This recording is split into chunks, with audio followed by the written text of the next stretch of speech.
Hello, everyone. I am Deanna Kearns. So, let me ask you a question.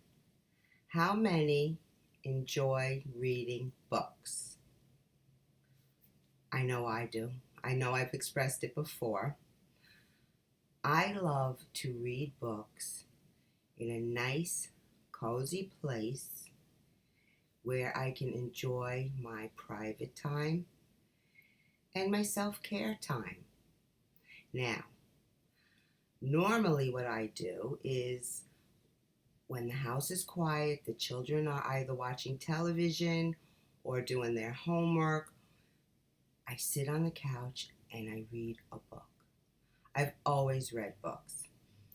I just finished a book by Brian Weiss, Many Masters, Many Lives. That was a phenomenal book. It's very, very old. Actually, I'm rereading it because I read it, I don't know, like 10 years ago.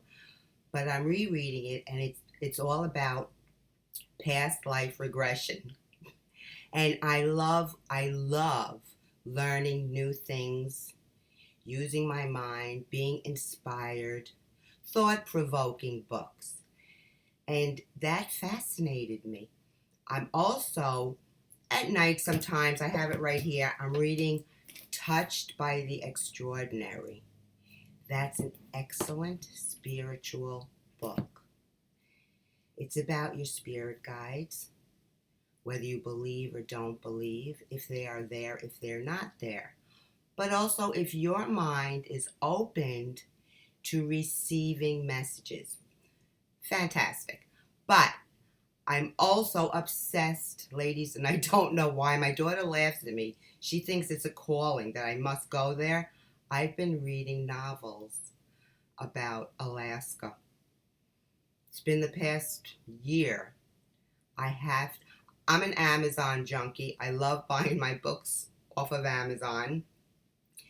So lately I've been purchasing books about Alaska. And I just finished reading Northern Lights. It's by Nora Robbins. That's a really good book as well. I don't know what it is about me in Alaska. I love hearing and reading about different ways of survival of life. The people that live in the lower 48, which is really true self-survival and what they do, and their strength and power and their integrity to move on and continue. And that really did inspire me. So after I read it, it made me think a little bit about the word integrity. What does integrity mean to you? When you hear it, and jot it down, let me know, leave a comment.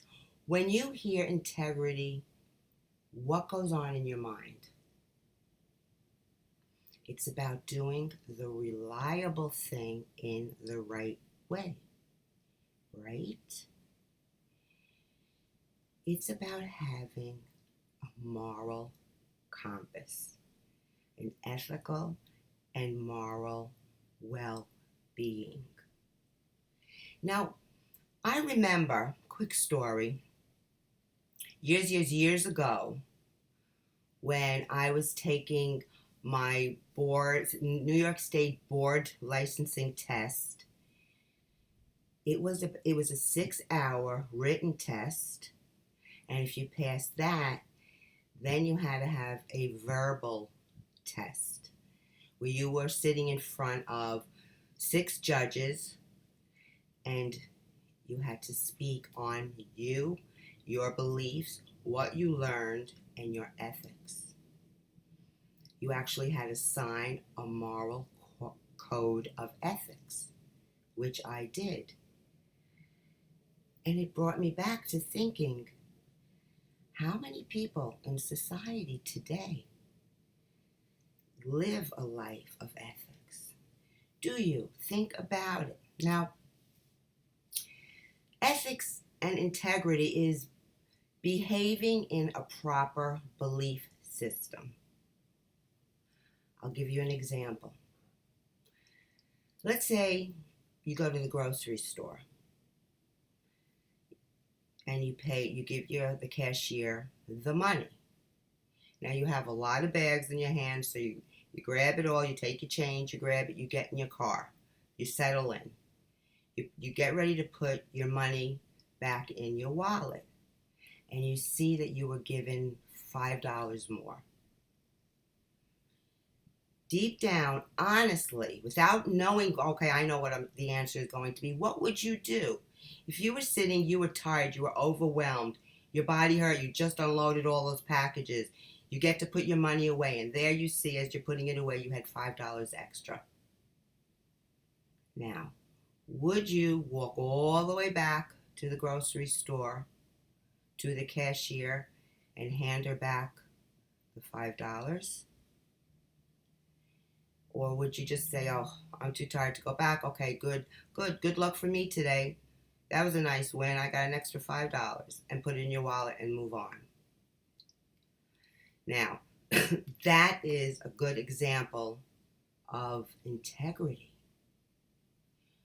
You should go back, because if you think about it, at the end of the day, that cashier is going to be short $5.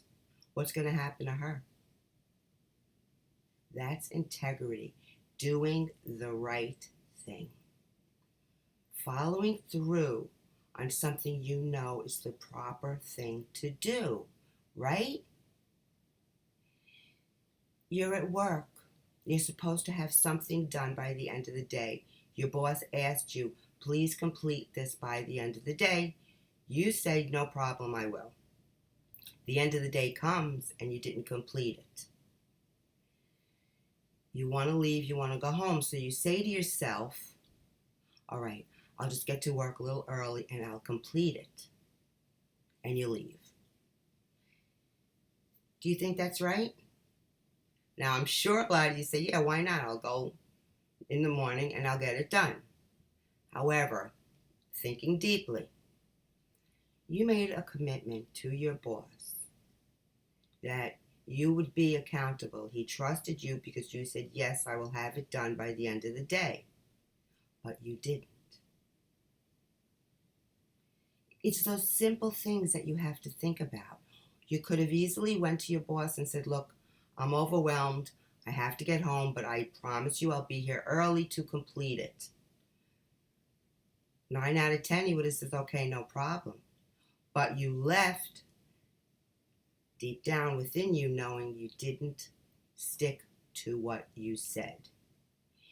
You have to hold yourself to account. You have to hold yourself accountable when you make a decision, when you do something. Doing the right thing not only builds self-confidence, builds your self-esteem, and deep within, you know you're doing good. Think about it. I want you to examine your morals and your ethics, integrity.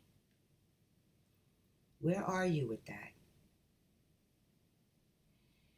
Do you find that, I'll do something, but I know that I'm not doing it the right way, but no harm, no foul, this is what I'm going to do? What are you doing to yourself when you take the easier way out on things? You're harming yourself. You're not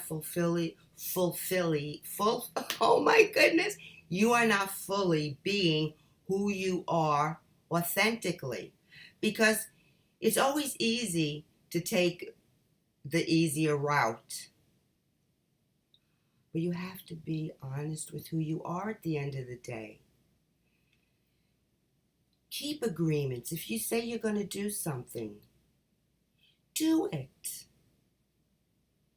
If you don't think you can, then say, I don't think I can. But be honest. And you know why? Be a role model of integrity for others, especially for your children. Now, maybe You weren't brought up in a household of integrity and moral ethics and proper way of being. That's okay, because you're here today as your adult, as who you are. So take a step back. Think about it. Do I want integrity in my life? Do I want to be sure about my moral compass? That I'm doing the right thing at the right time, all the time? Because what will happen is it festers within you. If you're doing something and you know it's not going to harm somebody else, but deep down you know it's really not the right thing to do, but nobody's going to know better, and you do it anyway. So, okay, nobody knows what you did, but you know. That's the importance of integrity. No matter what you do, how you do it, you're still within. You're still by yourself. We're here to become confident, empowered women. So hold on to your integrity. Do the right thing. Believe in yourself. Stand up for yourself. Don't diminish your belief system because you want to fit in with somebody else's. What will that do? Lead you down negative paths. I knew, for instance, when I was younger, I wanted to fit in. And I wanted to be in the in crowd. Even though deep down I knew what they were doing really wasn't smart, but it didn't matter because I wanted to fit in. So I went along and did what they did. So I would get noticed. What did it do to me? Got me in a lot of trouble at many times, but deep down, what did it do? It lowered my belief in myself. I didn't stand up. I didn't have the integrity to say, that's not right. I'm not comfortable with that. No, I don't choose to follow that path. And the more you do it, the stronger you get. And that's what integrity is all about. So today, take a look at things. Are you fully following your moral compass? Are you honestly doing things that you know are right? And if they're not right, what are you doing about it? Are you standing up for yourself and verbalizing it? Are you being confident within yourself so others can see you are a role model? You can walk by and somebody says, you know what, that person has integrity. They say what is and they do the right thing. That's what it's all about. That's what internal growth is all about. Right? Now, being that you know that I love metaphors, I wrote one down specifically describing integrity. Listen to this. It's called the iceberg analogy. Integrity is like an iceberg. We can see the visible part of the water, but the larger part is below the water. Think about that. Think about an iceberg. You see it, but what's under here? We are here. Everybody sees us. We can act, be, do whatever we want. But when you're by yourself, what's under here? Can you close your eyes each night and say, I'm proud of who I am. I know what I did today. If I did something that I didn't feel right about, I corrected it. That's how we grow. Being mindful of who we are. Remember, you create the you want to be. So create the you want to be. That is a morally healthy, accurate, honest woman, right? All right, ladies, have a wonderful, blessed day, and I'll see you next week. Bye.